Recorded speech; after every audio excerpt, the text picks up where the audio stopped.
abroad. Pero I commit and I call on the administration, the government, to respect the right of the people to freedom of speech and expression. Huwag masyado silang maging balat sibuyas. That's the message. Usapan po na sa 2028 kukunin niyo raw po na bilang Vice President daw po si Senator Amy Marcos.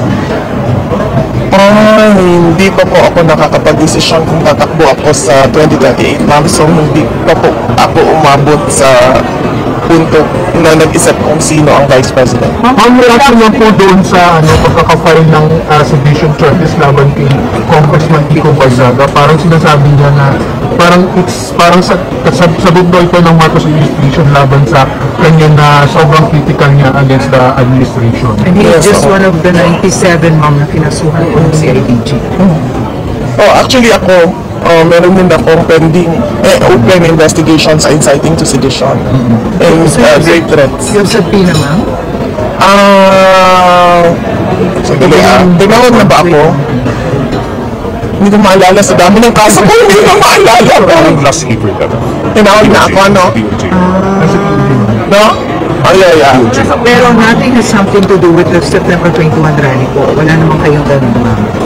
Wala ako sa September 21 na rally. Iba yung sa akin. But it's the same case, inciting to sedition. And I think it's an open investigation until now.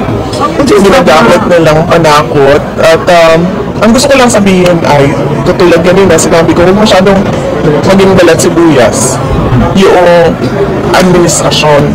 Dahil isa sa aspeto ng demokrasya at good governance ay decent. At hindi mo pwedeng pigilan yun. Dahil karapatan yan ng mga tao na magsalita kung ano yung iniisip nila, kung ano yung nararamdaman nila. Kung hindi man pabor sa administrasyon o gobyerno na yung sinasabi ng mga tao, ay dapat respetuhin nila yon. Last question. Ma'am, yung sa destabilization, naniniwala ba kayo nagiging paranoid ng government? Oo naman, ma'am.